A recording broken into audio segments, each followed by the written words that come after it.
Hello everyone.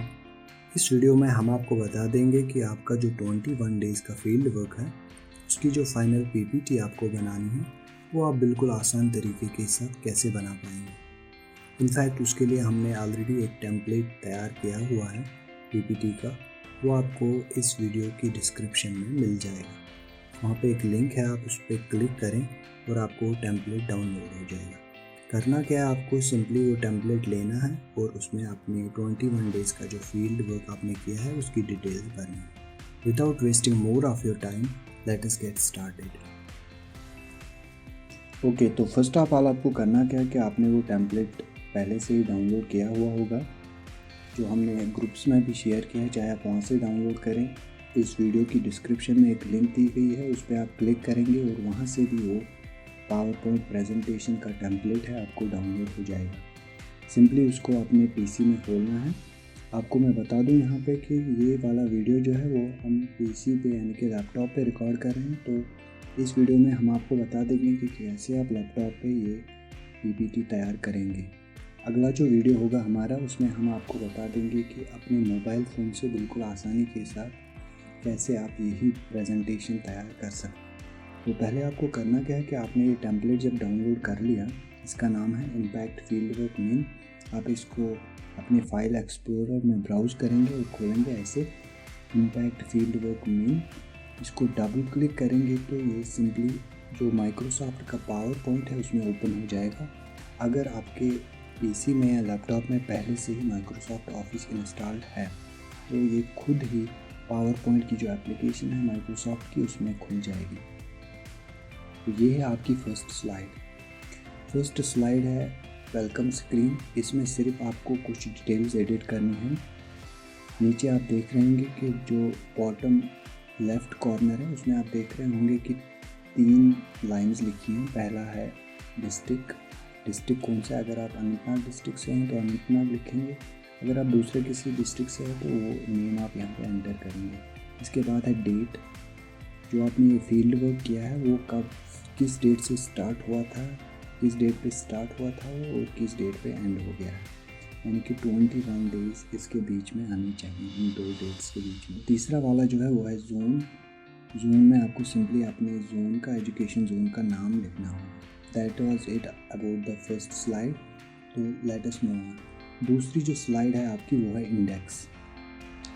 यहाँ पे करना क्या है, आपको जो भी आपने स्लाइड्स बनाई हैं उनका इंडेक्स लिखना है। यहाँ पे किस जगह पे क्या है, किस स्लाइड में क्या है। फॉर एग्जांपल मैंने लिखा है स्लाइड 3 में है मेरा प्रोफाइल, स्लाइड 4 के 8 में है consolidated field work.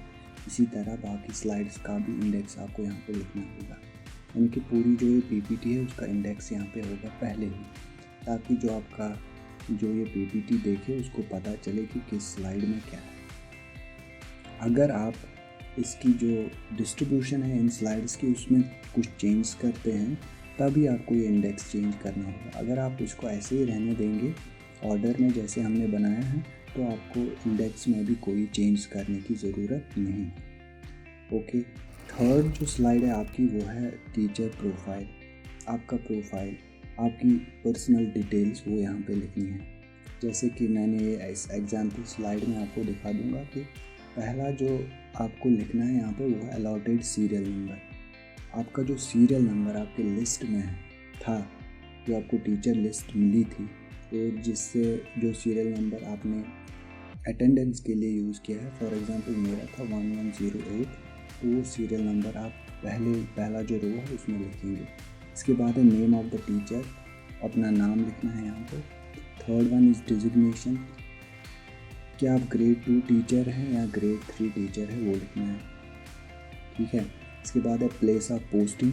Place of posting क्या है आपकी, फॉर एग्जांपल मैंने लिखा है MS मंगलू, जहाँ पे मेरी प्लेस ऑफ पोस्टिंग है। फिर है जोन, किस जोन से हैं आप। फिर है एजुकेशन क्वालिफिकेशन क्या है आपकी। सब्जेक्ट ऑफ इंटरेस्ट कौन है, फॉर एग्जांपल मैंने लिखा है मैथमेटिक्स, मेरा सब्जेक्ट ऑफ इंटरेस्ट मैथमेटिक्स है। उसके बाद है व्हाट्सएप नंबर क्या है आपका वो यहाँ पे लिखना है। इसके बाद है ईमेल, आपका जो ईमेल आईडी है वो यहाँ पे लिखना है। फॉर एग्जांपल मेरा ईमेल आईडी है dev.arifudin333@gmail.com, तो वो ईमेल आईडी यहाँ पे लिखना है। ये थी आपकी पर्सनल डिटेल्स जो इस स्लाइड में आपको भरनी है, इस टेबल में आपको भरनी है। इसके बाद है आपका प्रोफाइल फ़ोटो। प्रोफाइल फ़ोटो आप कैसे लगाएंगे इसमें? प्रोफाइल फ़ोटो के लिए आपको करना क्या है, ऊपर जो मेन्यूज़ हैं उसमें इंसर्ट, होम के बाद इंसर्ट मेनू आता है, उस पर आप क्लिक करेंगे, वहाँ पे आएगा पिक्चर्स, इंसर्ट पिक्चर फ्रॉम, वहाँ पे एक पॉपअप खुलेगा इंसर्ट पिक्चर फ्रॉम। आप दिस डिवाइस, जहाँ पे आपने अपनी पिक्चर सेव करी होंगी वो ब्राउज़ करेंगे आप कहाँ पे सेव की है, वो पिक्चर को सिलेक्ट करेंगे और इंसर्ट करेंगे तो वो पिक्चर इस स्लाइड में आ जाएगी। सिंपली आप इसको ड्रैग करेंगे और यहाँ पे इस बॉक्स में फिट करके आपकी प्रोफाइल पिक्चर यहाँ पे आ जाएगी। That was all about your profile. ये प्रोफाइल की स्लाइड आपको कैसे बनानी, बिल्कुल ईजी, कोई भी इसमें उतना कंफ्यूजन नहीं है। तो लेट अस मूव ऑन। दूसरा कंपोनेंट जो है इस पीपीटी का वो है कंसोलिडेटेड फील्ड वर्क।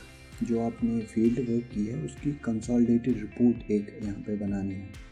इसमें मैंने इसको 4 स्लाइड्स में डिवाइड किया हुआ है 21 डेज़ के लिए। हर दिन के लिए आपको रिपोर्ट यहाँ पे कुछ डिटेल्स लिखनी है, बिल्कुल सिंपल डिटेल्स हैं। मैं आपको दिखा दूँ, जो पहली स्लाइड होगी इसके बाद वो है डे 1 to डे 5। इन दिनों में आपने क्या क्या किया है, आपने जो क्लासेस दिए, आपने जो क्लासेस डिलीवर किए, लेसन प्लान बनाए, वो क्या थे। इसमें सिंपली पहला कॉलम जो है वो है सब्जेक्ट। आपका सब्जेक्ट क्या था, फॉर एग्जांपल मेरा जो फर्स्ट डे था मेरा सब्जेक्ट था मैथमेटिक्स। दूसरा वाला है टॉपिक या थीम, मेरा थीम क्या था या टॉपिक क्या था, मैंने लिखा है प्रॉपर्टीज़ ऑफ इंटीजर्स। तीसरा है एक्टिविटीज़ कंडक्टेड, यस और नो। एक्टिविटी, यहाँ पे बहुत सारे टीचर्स को कन्फ्यूजन हो जाता है कि पूरी एक्टिविटी की डिटेल्स मैं इस छोटे से बॉक्स में कैसे भर दूँ। पूरी एक्टिविटी की डिटेल्स आपको नहीं भरनी है, आपको सिंपली बोलना है कि जो एक क्लास आपने दिया है इसमें आपने एक्टिविटी की है या नहीं, इसमें सिर्फ यस या नो लिखना है। तो मैंने जो मैंने क्लास दिया है प्रॉपर्टीज़ ऑफ इंटीजर्स, उसके लिए मैंने एक्टिविटी की है तो मैं लिखूँगा यस। अगर एक्टिविटी नहीं की है तो मैं लिखूँगा नो। इसके बाद जो कॉलम है वो है मोनोग्रेड मल्टीग्रेड। जो आपने एक क्लास दिया है क्या वो मोनोग्रेड टाइप का क्लास था या मल्टीग्रेड टाइप का क्लास था, इस बारे में आपने मॉड्यूल्स में पहले ही पढ़ा है। तो अगर मोनोग्रेड क्लास है तो मैं मोनोग्रेड लिखूँगा, अगर मल्टीग्रेड क्लास है तो मैं यहाँ पे मल्टीग्रेड लिखूँगा। इसके बाद एक क्लास है, क्लासेस, कौन सा क्लास था, मैंने लिखा है 7th क्लास। जो मैंने पहले दिन क्लास दिया था, एक क्लास दिया है वो 7th क्लास में दिया था, तो मैं सिंपली यहाँ पे 7th क्लास लिख दूँगा। इसके बाद है रिमार्क्स। रिमार्क्स हो गए, अगर एक्स्ट्रा कुछ आप इंफॉर्मेशन देना चाहते हैं इस क्लास के बारे में तो वो यहाँ पे रिमार्क्स में आप लिख सकते हैं। दूसरी एग्जांपल मैंने दी है, दूसरे दिन मैंने 2 क्लासेस दिए, जनरल साइंस और मैथमेटिक्स में। तो 2 क्लासेस मैं लिखूँगा, यहाँ पे 2 सब्जेक्ट्स लिखूँगा। थीम या टॉपिक दोनों का लिखूँगा। पहले मैं components of food, general science में मेरा टॉपिक था, मैथमेटिक्स में फ्रैक्शंस का टॉपिक था। एक्टिविटीज़ कंडक्टेड और नॉट, हाँ कंपोनेंट्स ऑफ फूड जो मैंने पढ़ा है उसमें मैंने एक्टिविटी की है इसलिए मैंने यस लिखा। तो फ्रैक्शन जो पढ़ा है मैंने उसमें मैंने एक्टिविटी नहीं की है तो मैं नो लिखूँगा। इसके बाद है मोनोग्रेड या मल्टीग्रेड। जो मेरा पहला क्लास था दूसरे दिन का जनरल साइंस, वो एक मोनोग्रेड क्लास है, यानी कि एक ही क्लास को मैंने पढ़ाया है। और जो दूसरा मेरा सब्जेक्ट था मैथमेटिक्स का दूसरा क्लास था वो मल्टीग्रेड क्लास है, यानी कि मैंने 2 क्लासेस को कंबाइन पढ़ाया है, 5th और 6th को मैंने इकट्ठे पढ़ाया है। तो इसमें आपको फिर 2 क्लासेस लिखनी होंगी। फिर है रिमार्क्स, इसी तरह अगर कुछ एक्स्ट्रा आपको लिखना होगा इस क्लास के बारे में तो वो आप यहाँ पे लिख सकते हैं। यही रूटीन आपको फॉलो करनी है और पूरे 21 दिन का यही सब्जेक्ट, टॉपिक, एक्टिविटी कंडक्टेड और नॉट, मोनोग्रेड क्लास या मल्टीग्रेड क्लास है या क्लास कौन सा है, फिर रिमार्क्स, इसी तरह आपको लिखना है पूरे 21 डेज़ के लिए। तो ये फर्स्ट स्लाइड, इसमें आपको डे 1 to डे 5 का भरना है। जो दूसरी स्लाइड है उसमें आपको डे 6 to डे 10 तक भरना है। यही डिटेल स्लाइड जो है इस कंपोनेंट की, इसमें आपको डे 11 to डे 15 की जो डिटेल्स हैं वो भरनी है। इसी तरह डे 16 to डे 21। तो ये हो गया आपका consolidated field work. Very easy, very simple. So let us move on. So जो तीसरा कंपोनेंट है आपका वो है एक्टिविटीज़ कंडक्टेड। इन 21 डेज़ में आपने बहुत सारी एक्टिविटीज़ करवाई होंगी, तो उन एक्टिविटीज़ की डिटेल्स यहाँ पे भरनी है। आपको सभी एक्टिविटीज़ की डिटेल्स भरने की कोई ज़रूरत नहीं है, सिर्फ 5 एक्टिविटीज़ की डिटेल्स आपको इस पीपीटी में भरनी है। उसके लिए मैंने ऑलरेडी 5 स्लाइड्स आपके लिए पहले से ही बना के रखी हैं। जो फर्स्ट स्लाइड है इस कंपोनेंट की, उसमें आपको फर्स्ट एक्टिविटी का 5 में से एक एक्टिविटी की डिटेल्स यहाँ पे भरनी है। तो भी उतना कॉम्प्लिकेटेड नहीं है, कुछ ही डिटेल्स हैं जो आपको इसमें भरनी है। फॉर एग्जांपल पहला है टॉपिक क्या था उस एक्टिविटी का। दूसरा है सब्जेक्ट, किस सब्जेक्ट में आपने वो एक्टिविटी की है। तीसरा है क्लास या क्लासेस, किन क्लासेस की वो एक्टिविटी थी। अगर आपका मोनोग्रेड क्लास था तो एक ही क्लास लिखेंगे आप यहाँ पे। अगर आपका वो मल्टीग्रेड क्लास था, आपने इकट्ठे उनको एक्टिविटी करवाई है, तो आप यहाँ पे वो क्लासेस लिखेंगे। इसके बाद है name of the activity. Name of the activity है कि अगर आपने उस एक्टिविटी का कुछ नाम रखा है तो वो नेम आप सिंपली यहाँ पे लिखेंगे। अगर उस एक्टिविटी का कोई नाम नहीं रखा है आपने तो वो ये फील्ड आप ब्लैंक छोड़ देंगे। इसके बाद है ब्रीफ डिस्क्रिप्शन।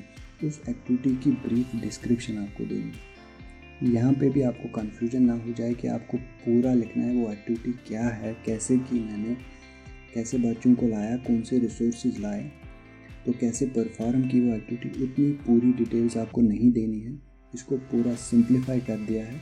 आपको सिर्फ एक ब्रीफ डिस्क्रिप्शन देनी है, 2 या 3 या 4 लाइन्स में आपको लिखना है कि ये एक्टिविटी किस बारे में थी। इसके बाद है लर्निंग ऑब्जेक्टिव। आपका जो लर्निंग ऑब्जेक्टिव था इस लेसन का, इस एक्टिविटी या एक्टिविटी किस लर्निंग ऑब्जेक्टिव को अटेंड करने के लिए आपने की है, वो लर्निंग ऑब्जेक्टिव यहाँ पे लिखना है। So that was it. ये आपको यही डिटेल्स आपको एक्टिविटी के बारे में देनी है। इन एडिशन आपको सिर्फ एक काम करना है उस एक्टिविटी की। तो दैट वाज इट। ये डिटेल्स आपको भरनी है एक्टिविटीज़ के रिलेटेड। इसके अलावा एक और चीज़ है, आपने जो एक्टिविटीज़ की हैं इन 21 डेज़ में, उसमें उसके जैसे आपको पहले इंस्ट्रक्शंस मिली हैं कि आपने हर किसी एक्टिविटी का, हर किसी क्लास के फ़ोटोज़ अपने पास रखे होंगे। तो जो ये एक्टिविटी है जो आप यहाँ पे जिसकी आप ये डिटेल्स भर रहे हैं, उस एक्टिविटी का एक फ़ोटोग्राफ यहाँ पे इंसर्ट करना है। फ़ोटोग्राफ आप कैसे इंसर्ट करोगे वो भी मैं बता दूँगा। सिंपली जो ये पिक्चर बॉक्स यहाँ पे है, इसमें एक छोटा सा आइकन है बीच में, इसको आप क्लिक करेंगे तो फाइल एक्सप्लोरर खुल जाएगा आपके लैपटॉप का। आप वहाँ पे ब्राउज़ करेंगे जहाँ पे आपने वो पिक्चर सेव रखी हैं, किस ड्राइव में सेव रखी हैं। फॉर एग्जांपल मैं सिंपली यहाँ पे एक पिक्चर उठाता हूँ, एक एक्टिविटी की थी किसी टीचर ने, तो इंसर्ट बटन पे क्लिक करके वो पिक्चर यहाँ पे इंसर्ट हो जाएगी इसी बॉक्स में। इसका एक दूसरा तरीका भी है। आपको क्या करना है, इस बॉक्स को सिलेक्ट करना है, यहाँ पे पहले क्लिक करके सिलेक्ट करना है। जब ये छोटे से सर्कल्स के अराउंड क्रिएट होंगे, इसका मतलब है कि ये बॉक्स सिलेक्टेड है। यहाँ पे आपको फिर से जो मेनू बार है, इसमें पहला होम मेनू के बाद इंसर्ट मेनू आता है, उस पर क्लिक करेंगे। इसी के नीचे सीधे पिक्चर्स ऑप्शन आता है, वहाँ पे एक पॉपअप खुलेगा, insert picture from this device. आपका फाइल एक्सप्लोरर खुल जाएगा। यहाँ पे आप ब्राउज़ करेंगे कि वो एक्टिविटी की पिक्चर कहाँ रखी है आपने, उसको सिलेक्ट करके इंसर्ट बटन पे क्लिक कर देंगे तो वो एक्टिविटी, वो पिक्चर यहाँ पे इंसर्ट हो जाएगी। So that was it about the activities conducted. इसी तरह से आपको 5 एक्टिविटीज़ की डिटेल्स भरनी होंगी, तो ये कंपोनेंट आपका कंप्लीट होगा इस पीपीटी का। उसके लिए आपको स्लाइड्स पहले से ही बनाई हैं। जो दूसरी स्लाइड है वो दूसरी एक्टिविटी के लिए यही डिटेल्स आपको भरनी है, फिर फोटोग्राफ ऐड करना है। तीसरी स्लाइड भी इसी तरह। तो I am skipping these slides. तो इसी तरह से आपको 5 एक्टिविटीज़ की डिटेल्स इन स्लाइड्स में भरनी है। अगर आप चाहेंगे कि आप और कुछ एक्टिविटीज़ की डिटेल्स भरें, उसके लिए आपको और स्लाइड्स चाहें, तो आप सिंपली जो लास्ट वाली इस एक्टिविटी कंपोनेंट में स्लाइड है, 14th स्लाइड जो है, उस पर राइट क्लिक करेंगे। वहाँ पे कुछ ऑप्शंस आएंगे, इनमें एक होगा ये डुप्लीकेट स्लाइड पे क्लिक करेंगे तो ऐसी ही और एक स्लाइड क्रिएट होगी। तो इस पर आप क्लिक करेंगे, सिंपली आपको यहाँ पे ऊपर जाके ये स्लाइड का नंबर चेंज करना है, इसको लिखना है 6। तो ये 6th स्लाइड आपकी बन जाएगी। सिक्स्थ एक्टिविटी की डिटेल्स आप यहाँ पे भर सकते हैं। आप यहाँ पे ध्यान रखें कि आपने नंबर जो है आपने चेंज किया है स्लाइड्स का। एक स्लाइड हमारे इस पीपीटी में ऐड हो गई है, तो आप ये ख्याल रखें कि आपका जो इंडेक्स है वो भी चेंज हो जाएगा अगर आपने ये चेंज की। तो अगर आपको दूसरी एक्टिविटीज़ की डिटेल्स नहीं भरनी है तो आपका जो इंडेक्स, जो 4th कंपोनेंट है आपका वो है मोनोग्रिड लेसन प्लान। जो आपने 21 डेज़ में, पहले मैं बता दूं आपको, जो 21 डेज़ में आपने लेसन प्लान्स बनाए हैं, बहुत सारे लेसन प्लान्स बनाए होंगे आपने, जितने भी क्लासेस आपने डिलीवर की, उसमें से सिर्फ 2 की डिटेल्स इस पीपीटी में भरनी है। वो 2 लेसन प्लान्स आपको जो सबसे अच्छे होंगे वही 2 लेसन प्लान्स इस पीपीटी में भर। उसके लिए भी मैंने फॉर्मेट ऑलरेडी बना के रखा है आपके लिए, आपको सिर्फ डिटेल एंटर करनी होंगी। तो जो 2 लेसन प्लान्स आप इस पीपीटी में लाएंगे, भरेंगे, वो एक तो मोनोग्रिड लेसन प्लान होना चाहिए और दूसरा मल्टीग्रिड लेसन प्लान होना चाहिए।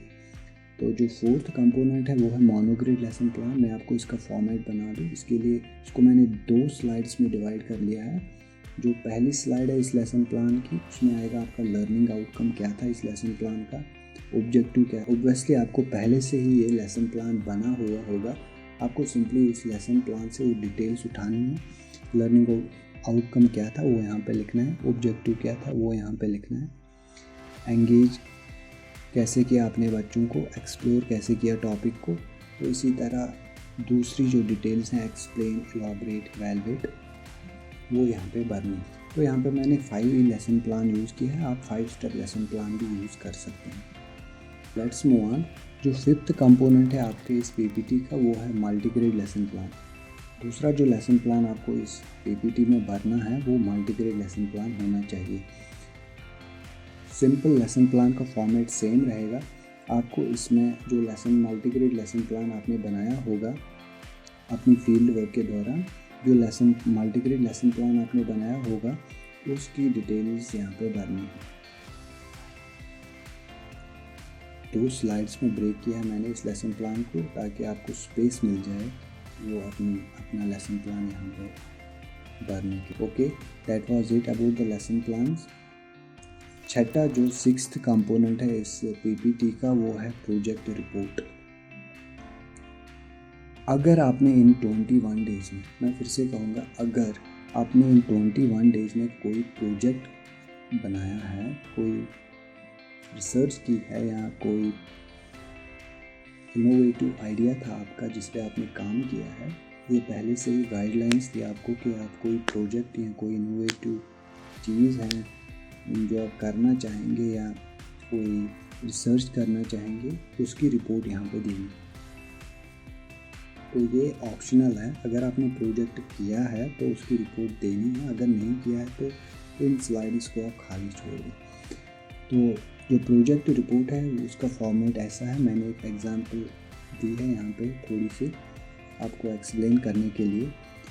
तो इसमें क्या करना है, जो पहला रो है वो है अलॉटेड सीरियल नंबर। आपने पहले भी अपने प्रोफाइल में सीरियल नंबर भरा है, वही सीरियल नंबर यहाँ पे भी भरना है जो आपकी टीचर लिस्ट में आपका सीरियल था। इसके बाद है नेम ऑफ द टीचर, ये तो बिल्कुल एविडेंट है आपका नाम क्या है। इसके बाद है इनोवेशन, इंटरवेंशन, प्रोग्राम, रिसर्च। जो आपका ये प्रोजेक्ट था वो क्या था, वो एक इनोवेशन थी, तो उस इनोवेशन लिखनी है क्या है। इंटरवेंशन था, किसी ऑलरेडी जो एग्जिस्टिंग प्रोग्राम्स होते हैं हमारे गवर्नमेंट के या किसी भी ऑर्गेनाइजेशन के, उस प्रोग्राम में आपकी इंटरवेंशन थी, इंटरव्यू किया, उसमें कुछ चेंजेस करने हैं उसमें, या आपने कोई प्रोग्राम स्टार्ट किया है या कोई रिसर्च कर रहे हैं। यहाँ पे ये एक रिसर्च थी, एक केस स्टडी थी, तो ये मैं लिखूँगा यहाँ पे learning disability of class 8 girl student with albinism. तो इसके बाद है जस्टिफिकेशन एंड रैशनल। आपका जो ये प्रोजेक्ट था उसकी जस्टिफिकेशन क्या है, ठीक है, इसमें लिखना है आपको इसके पीछे आपका रैशनल क्या था। तो मैंने लिखा है to address the learning disadvantage faced by the student in a common teaching learning environment. तो ये जो बच्ची है जिसको ये प्रॉब्लम है एल्बिनिज्म की, वो अच्छी तरह से देख नहीं सकती। अपना जो बोर्ड है उसका वाइट बोर्ड, किसी पोस्चर में उसको प्रॉब्लम होगी उसको देखने में, तो ये सारी चीज़ें उसको फेस करनी पड़ती हैं। वो एक डिसएडवांटेज है उस बच्चे को। उन डिसएडवांटेज को एड्रेस करने के लिए मैं ये प्रोजेक्ट कर रहा हूँ। तो ये हो गई हमारी जस्टिफिकेशन या रैशनल क्या है बिहाइंड इस प्रोजेक्ट के। इसके बाद है ऑब्जेक्टिव। स्पेसिफिक ऑब्जेक्टिव क्या था ये प्रोजेक्ट करने में आपका। फॉर एग्जांपल मैंने लिखा है to help the student get most out of the general teaching learning process. मेरा ऑब्जेक्टिव था कि ये जो बच्चा है, जो बच्ची है जिसको ये प्रॉब्लम है, ये लर्निंग डिसेबिलिटी है, वो कैसे ज़्यादा से ज़्यादा जो हमारा कॉमन लर्निंग एनवायरनमेंट होता है स्कूल्स में, उससे वो ज़्यादा से ज़्यादा कैसे पा सकेगी। यही था मेरा ऑब्जेक्टिव इस प्रोजेक्ट को करने के लिए। फिर है मेथडोलॉजी। मैंने कौन सी मेथडोलॉजी यूज़ की है, कौन से मेथड्स के साथ मैंने ये प्रोजेक्ट किया है। फॉर एग्जांपल मैंने लिखा है मैं पहले आइडेंटिफाई करूँगा कुछ लर्निंग एरियाज़ या सिचुएशंस जहाँ पे इस बच्चे को प्रॉब्लम होगी। उसके बाद मैं कुछ केस स्टडीज़ या रिसर्च पढ़ूँगा जो पहले से ही इस स्पेसिफिक लर्निंग डिसेबिलिटी के बारे में हो गई हैं। उनसे मैं बहुत सारी इंफॉर्मेशन हासिल करूँगा और फिर मैं क्या करूँगा, उस बच्चे के जो क्लोज कॉन्टैक्ट्स हैं उनको रीच आउट करूँगा और उसी के हिसाब से मैं ये प्रोजेक्ट बनाऊँगा। यही मेरी मेथडोलॉजी रहेगी। इसके बाद है cooperation, colleagues, students, community, institution. किस से आपको कोऑपरेशन मिली इस प्रोजेक्ट को करने में। फॉर एग्जांपल मैंने लिखा है टीचर्स टीचिंग अ चाइल्ड। इस बच्चे को जो टीचर्स पढ़ाते हैं, students and friends of the child, इसके जो स्टूडेंट्स एंड फ्रेंड्स हैं उनको मैंने कंसल्ट किया, उनसे कोऑपरेशन लेके मैंने प्रोजेक्ट कंप्लीट किया है। पेरेंट्स एंड मेडिकल इंस्टीट्यूशंस, जो पेरेंट्स है इस बच्चे के यहाँ जहाँ पे जाती है पहले से ही इन मेडिकल कंडीशंस के लिए इंस्टीट्यूशंस में, उनसे मैंने कोऑपरेशन की, उनसे मैंने कोऑपरेशन लिया और उन्होंने मुझे कोऑपरेट किया है इस प्रोजेक्ट को कैरी आउट करने में। इसके बाद है इम्पैक्ट या इफेक्टिवनेस। ये जो आपने प्रोजेक्ट किया है इसका इम्पैक्ट कैसा रहा, क्या ये इफेक्टिव रहा या नहीं, वो आपको यहाँ पे लिखना है। इसके बाद है फ्यूचर प्लानिंग। फ्यूचर में आप क्या करना चाहेंगे इस प्रोजेक्ट के ऊपर। क्या आप फ्यूचर में प्लान करते हैं कि मैं और वर्क करूँ इस प्रोजेक्ट पे, या कैसे आप सोचते हैं फ्यूचर में ये प्रोजेक्ट कैसा रहेगा आपका। आप इसको यहीं पर क्लोज करना चाहेंगे कि आप इस पर और काम करना चाहेंगे, वो फ्यूचर प्लानिंग यहाँ पे लिखनी है आपको। Okay, I think that is all. यही आपकी फाइनल पीपीटी जो आपको लास्ट में सबमिट करनी होगी। So thank you all for watching this video. मैं आपको बता दूं कि इस वीडियो के बाद हम दूसरा वीडियो भी रिलीज़ कर रहे हैं। उसमें हम आपको बता देंगे कि आप यही पीपीटी कैसे अपने मोबाइल फ़ोन से ही बना सकेंगे।